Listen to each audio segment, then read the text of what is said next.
beneath the mud-soaked drainage ditches of Normandy in July 1944. A seasoned German Fallschirmjäger grips his Panzerfaust. He listens to the deep mechanical roar of a Continental radial engine vibrating through the earth on the other side of the hedgerow. According to every tactical manual and mathematical calculation of the German High Command, he only has to wait for one specific sequence of events. He is waiting for the American Sherman tank to climb the steep dirt bank. He is waiting for its nose to pitch up helplessly toward the sky. He is waiting for the thin, unarmored underbelly to expose itself to his weapon. But that predictable moment never comes. Instead of climbing, the 30-ton machine does the impossible. It violently ruptures the solid wall of compacted earth and ancient roots, bursting through perfectly level and completely lethal. In seconds, the perfect ambush geometry of the elite German paratroopers is permanently erased. This is not a traditional story of overwhelming Allied air power or superior troop numbers.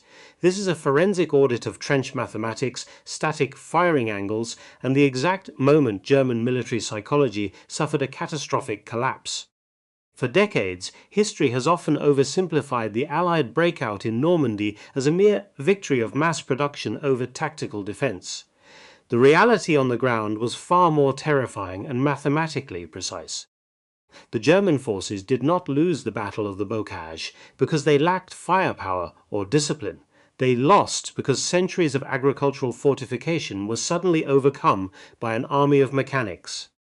To understand the absolute shock that paralyzed the German front line, you must first dissect the anatomical structure of the battlefield itself. Look at a tactical map of the Normandy Peninsula in the summer of 1944. You do not see a typical European theatre of war. You see an ancient and inescapable fortress. For over 2 millennia, Norman farmers had divided their agricultural land into tiny and irregular pastures. Every single field was enclosed by solid earthen banks reaching up to 10 feet thick at their base. Out of these massive dirt walls grew thick, tangled hedges of hawthorn, heavy brambles, and ancient oak trees. Over centuries, the roots of these trees wove deeply through the compacted earth. They acted exactly like heavy steel rebar holding thick concrete together. This was the green hell of the Bocage. No modern military academy could have ever designed a more brutal or natural obstacle. The German High Command, and particularly the hardened veterans of the elite 3rd Fallschirmjäger Division, understood exactly what this terrain meant for an invading mechanized force. They knew this specific landscape reduced the overwhelming mobility of American armor to absolute zero. The German defensive doctrine in Normandy was built on a simple and ruthless premise. Every single enclosed pasture was mathematically transformed into an isolated killbox. The American Sherman tank was a formidable machine built for sweeping breakthroughs on wide open plains. It was built for speed, mechanical reliability, and unmatched mass production. But in the claustrophobic confines of the Bocage, the Sherman encountered a physical limitation that no automotive engineer in Detroit had ever anticipated. To advance from one contested field to the next, the American armor had to physically breach the hedgerow. A tank could not simply drive straight through a solid wall of rock-hard packed earth and ancient wooden roots. It had to throttle up and physically climb over the obstacle. This simple physical requirement created a geometric nightmare for the crew inside. When a 30-ton Sherman drove up the steep earthen bank, the angle of the hull shifted violently upward. Its nose pointed directly into the sky. The 75mm main gun aimed helplessly at the clouds. This rendered the tank completely incapable of laying suppressive fire on the enemy positions ahead. But the temporary loss of offensive firepower was only half of the disaster. The real tragedy occurred at the exact moment the tank crested the top of the bank. As the front tracks lifted into the air, the Sherman exposed its entire underbelly to the opposite side of the field. The belly armor of a Sherman tank was incredibly thin, measuring barely ½ inch to 1 inch in thickness. This bottom plate was designed strictly to protect the mechanical linkages and the crew from the shrapnel of small anti-personnel landmines. It was never meant to withstand direct kinetic strikes or the superheated plasma jets of dedicated anti-tank weapons, and waiting patiently in the shadows on the other side of that hedge were the German tank hunter teams. They knew the American tanks had no choice but to expose their weakest point. A German infantryman armed with a cheap and disposable Panzerfaust could crouch unseen in the drainage ditch. He did not need a heavy anti-tank gun to destroy the pride of the American armored divisions. He only needed to wait for the exact second the belly of the Sherman pointed toward him. At a range of less than 40 yards, missing the target was mathematically impossible. The shaped charge of the Panzerfaust would easily slice through the thin floor plate like a hot knife through butter. The resulting explosion would instantly ignite the ammunition storage and the high-octane aviation fuel. It turned the vehicle into a blazing coffin within seconds. This predictable and mechanical execution happened field after field. By early July, the American advance had ground to a bloody and catastrophic halt. The mighty First Army had advanced barely 15 miles inland after 7 weeks of relentless and agonizing combat. The loss rate among the armored battalions was reaching crisis levels. The strategic balance sheet of the Allied forces was bleeding out rapidly. They were not losing the war of attrition to superior German engineering or brilliant operational maneuvering. They were being defeated by a wall of dirt, a few roots, and a flawless geometric trap. The German squads operating these ambush sites did not view their task as a chaotic battle. They viewed it as an industrial process of elimination. They had mapped out the blind spots of every hedgerow with terrifying precision. Machine gunners, armed with the MG-42, were positioned at the corners of the pastures, creating an interlocking crossfire. Any American infantry attempting to climb through the dense vegetation would be cut down instantly. If the American infantry waited for armor support, the tank would become the primary victim of the elevation geometry. The German soldiers had faith in this system because it was visibly working every single day. Their confidence hardened into an unshakable tactical religion. They believed that no matter how many vehicles the factories in Chicago and Detroit could produce, the physical laws of the Bocage would remain unbroken. You cannot negotiate with a 10-foot wall of earth. You cannot outflank an obstacle that surrounds you on all 4 sides. The finest military planners in Washington and London had no tactical solution for this geographical nightmare. Operation Cobra, the massive planned breakout from the Normandy beachhead, was completely dependent on finding a way through these natural fortresses. The top-down military structure of the German army believed that the Americans would simply bleed to death against this barrier. The German officers trusted their doctrine, they trusted their defensive positioning, and above all, they trusted the unforgiving geometry of the terrain. They assumed that an army built on mass production could not adapt its heavy machinery on the fly in the middle of a combatant zone. This was the ultimate blind spot of the Prussian military tradition.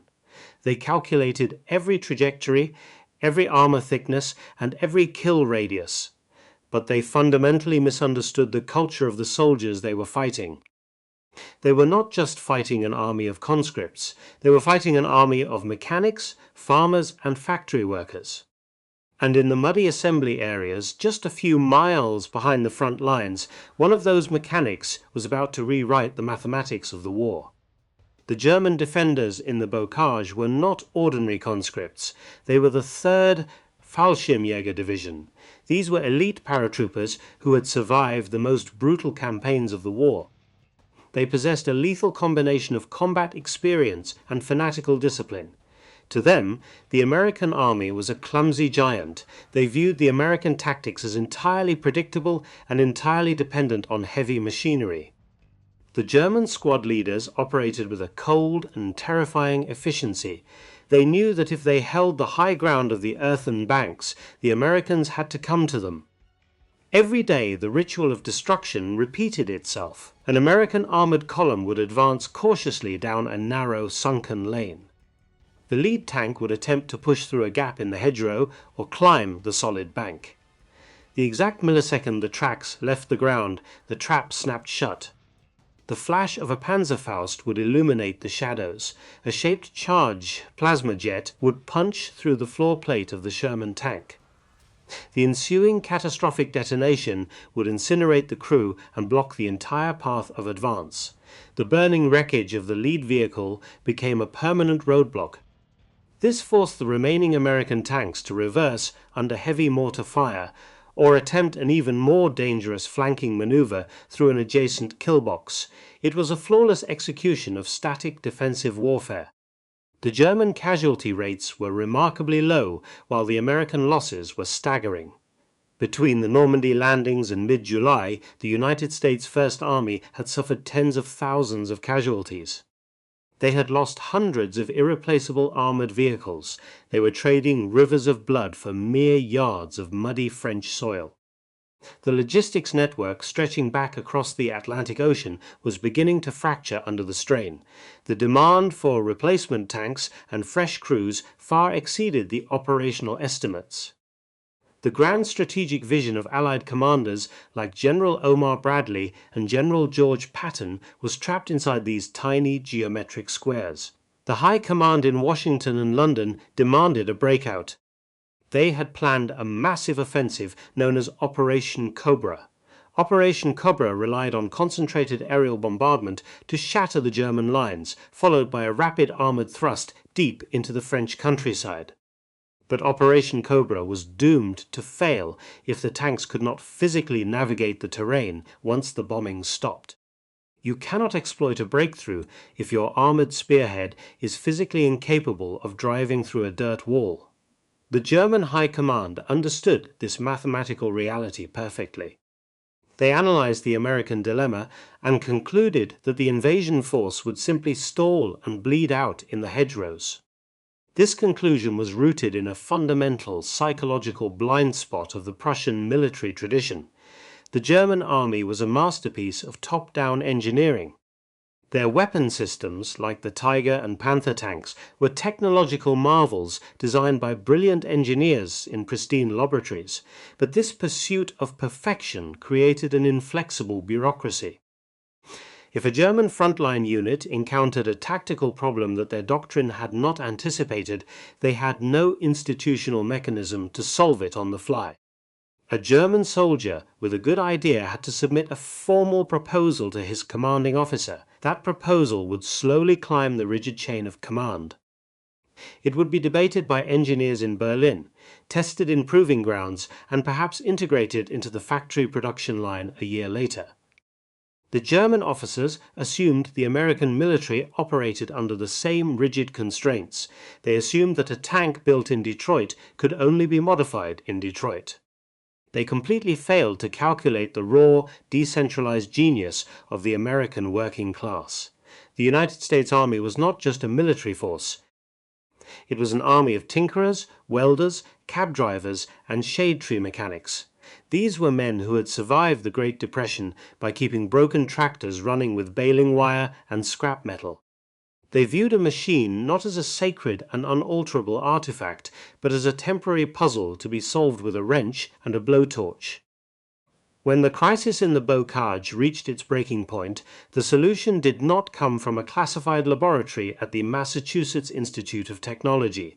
It came from a 29-year-old sergeant named Curtis G. Cullen. Cullen was a former cab driver from New Jersey, serving in the 102nd Cavalry Reconnaissance Squadron. He did not possess a degree in mechanical engineering, but he understood the basic physics of heavy machinery and the unforgiving reality of the battlefield. During a bull session with his fellow soldiers, a simple but radical theory emerged. If the fundamental problem was the tank pitching upward when it hit the bank, they needed a way to anchor the nose of the vehicle to the ground. Instead of trying to force a 30-ton machine to climb over a solid wall of roots and dirt, they needed to design a mechanism that allowed it to slice straight through. Cullen proposed welding heavy steel teeth to the front transmission housing of the Sherman tank. These teeth would act like the prongs of a massive forklift. When the tank rammed the earthen bank, the steel tusks would dig deep into the compacted soil and the thick wooden roots. As the tank accelerated, the continuous push of its 400 horsepower engine would force the teeth forward. This kinetic energy would anchor the front of the hull, physically preventing the tracks from riding up the obstacle. The sheer violent momentum of the 30-ton vehicle would then rip a hole completely through the barrier. The tracks would remain firmly planted on the ground. The belly armor would remain perfectly protected from the Panzerfaust hunters waiting in the ditches, and crucially, the main gun would remain perfectly level, ready to fire the exact millisecond the tank breached the other side. It was a brilliant disruption of the German geometric trap, but a theory discussed in a muddy tent is utterly useless without the materials to build it. The Allied forces in Normandy were at the absolute end of a massive transatlantic supply chain. They did not have thousands of tons of spare high-grade steel sitting in local supply depots just waiting to be cut up. They needed a massive source of hardened metal, and they needed it immediately. And this is where the dark irony of the Normandy campaign revealed itself with devastating clarity. The Americans found the high-quality steel they needed exactly where the German army had left it. Down on the blood-soaked sands of Omaha and Utah beaches, thousands of heavy steel obstacles still littered the coastline. These were the Czech hedgehogs. They had been manufactured by the millions in German factories and planted by the forces of Field Marshal Erwin Rommel. Rommel had intended these jagged steel crosses to tear the bottom out of American landing craft and halt the invasion at the water's edge. They were forged from thick, high-quality angle iron. They were mathematically designed to withstand the crushing impact of armored barges and the explosive force of naval artillery shells. They were, in short, the absolute perfect material for fabricating heavy tank armor. In the first week of July, Kulin and the maintenance crews of the Ordnance Battalions drove their cargo trucks back to the invasion beaches. They fired up their acetylene torches and began slicing Rommel's impenetrable defenses into scrap metal. When Sergeant Kulin fabricated the first crude prototype and welded it to a light tank, the testing phase was swift and decisive. He drove the modified vehicle directly into a thick Norman bank. The tank smashed through the roots and dirt with terrifying, violent ease. General Omar Bradley witnessed the demonstration, looked at the jagged hole in the hedgerow, and issued a single monumental order. He ordered the immediate mass production of the device, utilizing every single arc welder and blowtorch in the First Army. This order triggered a massive decentralized industrial explosion right in the middle of a war zone. There were no formal blueprints or standardized factory schematics. There was only a rough sketch, word-of-mouth instructions, and the intuitive mechanical literacy of the American soldier. Ordnance maintenance companies scattered across the peninsula stopped everything they were doing. They transformed the muddy fields of France into 24-hour heavy manufacturing plants. The physical labor required to build these devices was staggering. Each Rhino cutter weighed hundreds of pounds. The high-grade steel of the Czech hedgehogs had to be precisely measured and cut. Mechanics used oxyacetylene torches that burn with blinding intensity through the thick German iron. They had to weld these heavy subassemblies directly to the final drive housings of the Sherman tanks. This was a highly sensitive and vital area of the vehicle. It contained the transmission and the complex steering gears. A poor rushed weld could shatter under the immense physical impact of hitting a solid earth bank at 10 miles per hour. If the weld snapped, the tank would smash its nose into the dirt and become instantly vulnerable. But these frontline mechanics were not amateur soldiers. They were the industrial working class of the United States. They had spent the Great Depression welding massive steel bridges, fixing heavy diesel locomotives, and building skyscrapers in New York and Chicago. They brought a level of intuitive, blue-collar mechanical literacy to the battlefield that no formal military academy could ever teach. The forensic examination of the welds on these modified Rhino tanks revealed a fascinating story of battlefield desperation and ingenuity. The American mechanics did not have the luxury of clean, climate-controlled workshops or precision factory jigs. They were welding heavy steel to cast armor in the pouring rain. They worked while artillery shells detonated in the distance, shaking the ground beneath their boots. The weld beads were often thick, ugly, and rushed, but they possessed an immense, undeniable structural integrity. The mechanics layered the welds and reinforced the critical stress points with whatever scrap metal they could scavenge. This lateral spread of innovation was a defining characteristic of the American military culture. If a mechanical solution worked, the men on the ground shared it immediately. They did not await for official doctrine to catch up, nor did they wait for permission from a distant bureaucracy.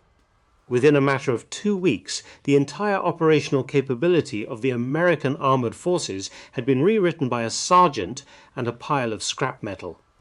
Over 500 Sherman tanks were fitted with these heavy steel prongs. The men began calling them Rhino tanks. The Rhino was the ultimate physical manifestation of a profound cultural divide. It was incredibly ugly. It was entirely improvised. It was completely absent from any official technical manual or pre-war planning document. But it was about to rip the heart out of the German defensive line, and the German defenders, waiting patiently in their carefully prepared killboxes, had absolutely no idea what was coming. July the 25th, 1944, marked the explosive beginning of Operation Cobra. The American High Command unleashed the most concentrated aerial bombardment in the history of warfare. They aimed to permanently shatter the German front lines near Saint-Lô. Thousands of heavy bombers darkened the sky, dropping an unimaginable payload of high explosives. They turned the lush Norman landscape into a lunar wasteland of massive craters and pulverized stone. The ground heaved and fractured under the apocalyptic weight of the barrage. But as the choking smoke cleared and the creeping artillery barrage finally lifted, a terrifying reality emerged. The surviving German defenders slowly crawled out of their deep, reinforced dugouts. The men of the elite Fallschirmjäger units shook the dust from their uniforms and assumed their familiar defensive postures. They checked the mechanisms of their weapons and manned the untouched hedgerows that lay just beyond the immediate blast radius. They could hear the deep, rhythmic mechanical roar of American radial engines echoing through the shattered remnants of the trees. The German squad leaders felt a grim, almost arrogant sense of confidence. They had survived the overwhelming fire from the sky. Now the battle would inevitably return to the ground. They firmly believed that the fundamental physical laws of the Bocage had not changed. They knew with absolute mathematical certainty that the American tanks still had to climb over the earthen banks to advance.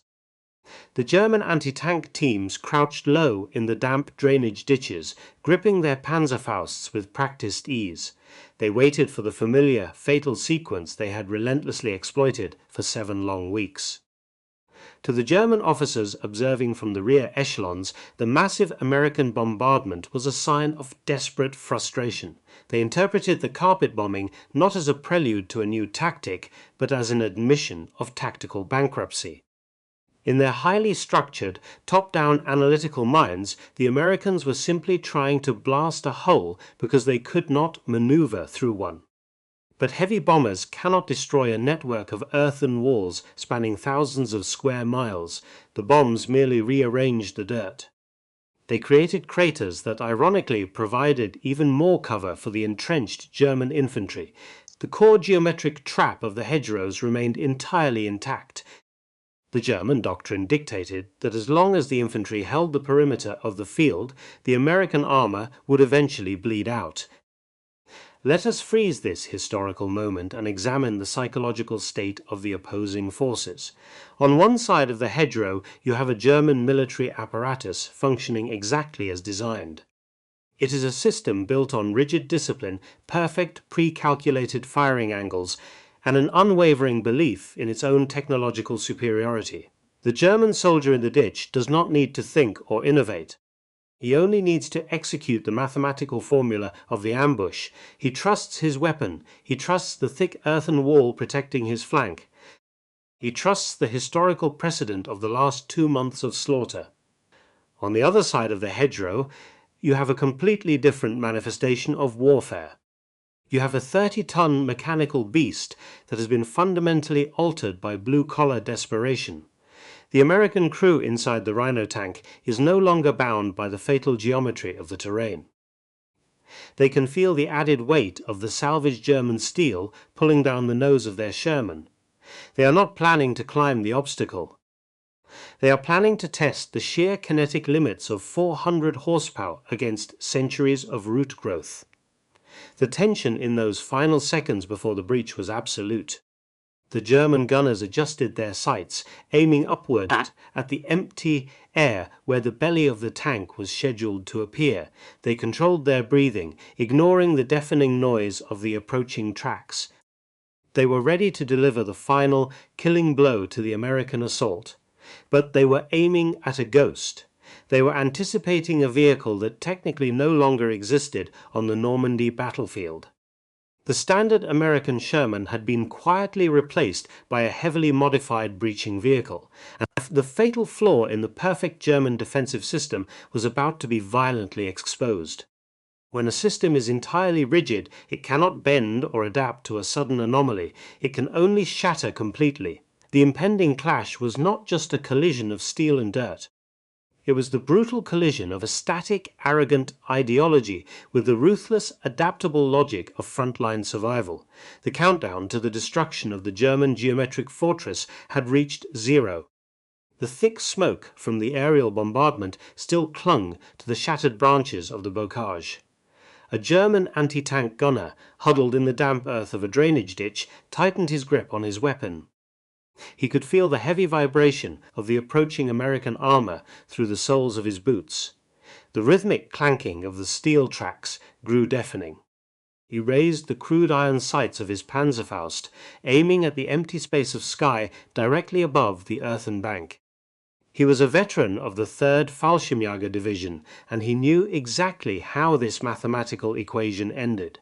He waited for the nose of the Sherman tank to pitch violently upward. He waited for the catastrophic exposure of the thin belly armor. He waited for the perfect, unmissable kill at 40 yards. But the mechanical beast emerging from the smoke did not follow the established laws of physics. The Sherman hit the base of the solid earthen wall with a violent kinetic impact that shook the ground. The massive steel prongs, welded hastily to the transmission housing, bit deeply into the dense soil. They acted like heavy anchors, slicing through the thick, overlapping roots of the ancient hawthorn trees. The continuous 400 horsepower output of the Continental radial engine pushed the machine relentlessly forward. The heavy tracks dug violently into the dirt, preventing the nose of the tank from riding upward. For a fraction of a second, the 2,000-year-old natural barrier held against the mechanical assault. Then, the physical structure of the hedgerow catastrophically failed. The earthen bank ruptured outward in a massive, deafening explosion of dirt, rocks, and shredded vegetation. The Sherman tore a jagged, gaping hole completely through the solid wall and surged into the enclosed pasture. It did not point its main gun uselessly at the clouds. It did not expose its fragile lower hull to the waiting anti-tank weapons. It burst through the barrier perfectly level, perfectly stable, and entirely lethal. The geometric foundation of the German ambush had just been permanently shattered. The Panzerfaust teams, waiting patiently for the belly shot, were suddenly staring directly into a nightmare. They were looking at the thickest, heavily angled frontal armor of a fully operational battle tank. Their ambush geometry had been completely invalidated within seconds. The American crew inside the Rhino tank did not hesitate. The 75mm cannon and the coaxial machine gun began firing the exact millisecond the tank cleared the breach. They poured a devastating volume of suppressive fire directly down the length of the German trenches. The carefully constructed killbox was instantly transformed into a slaughterhouse for its own defenders. And the tactical nightmare for the German infantry had only just begun.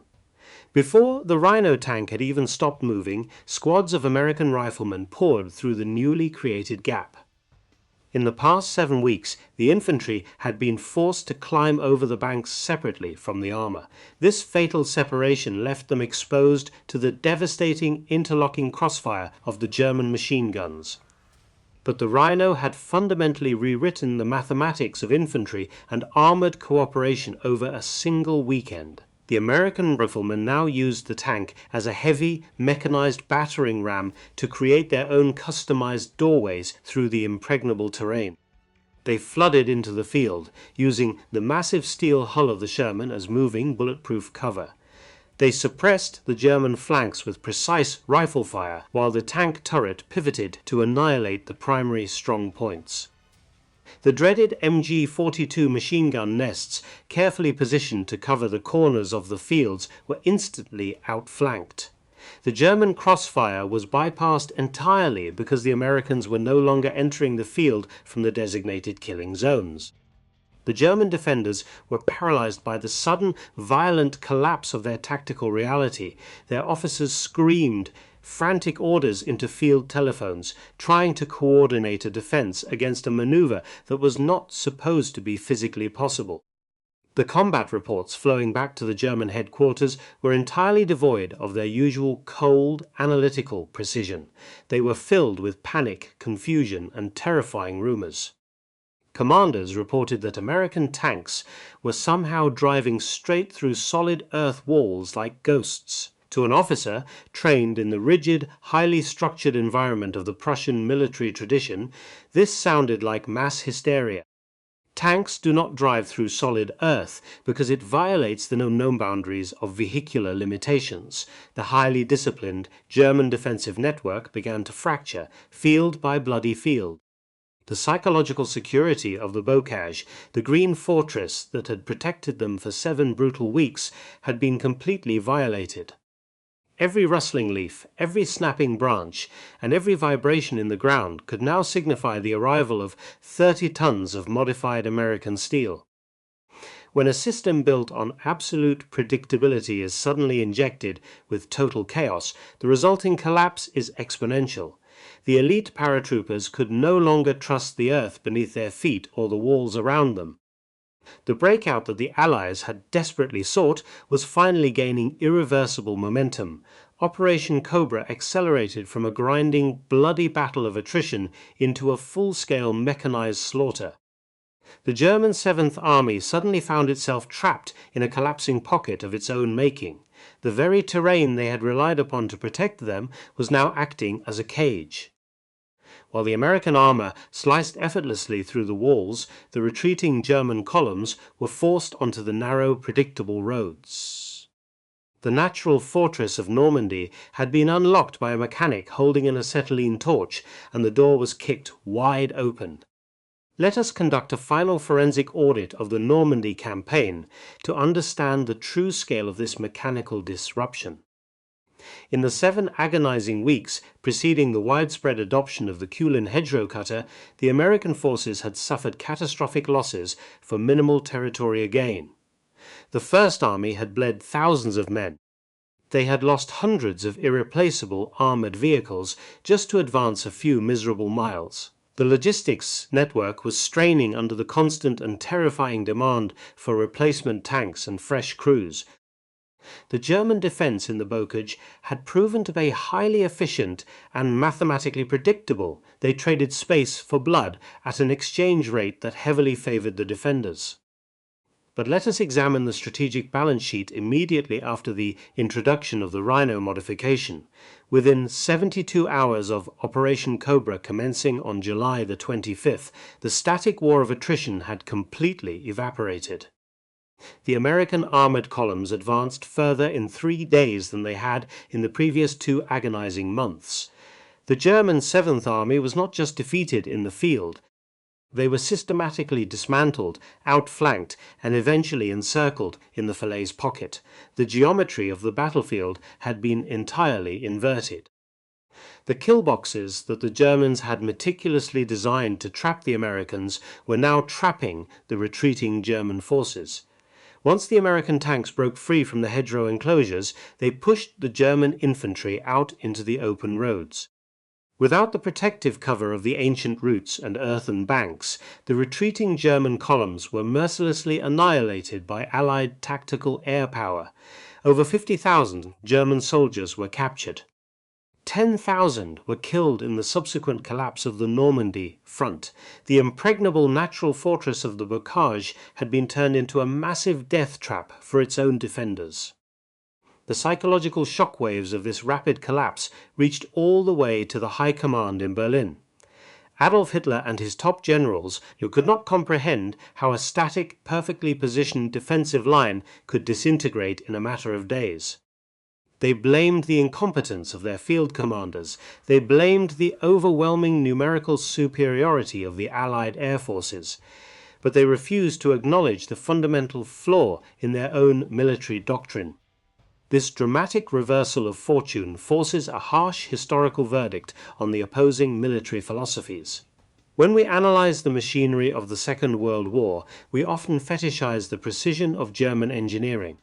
We study the overlapping road wheels of the Panther tank.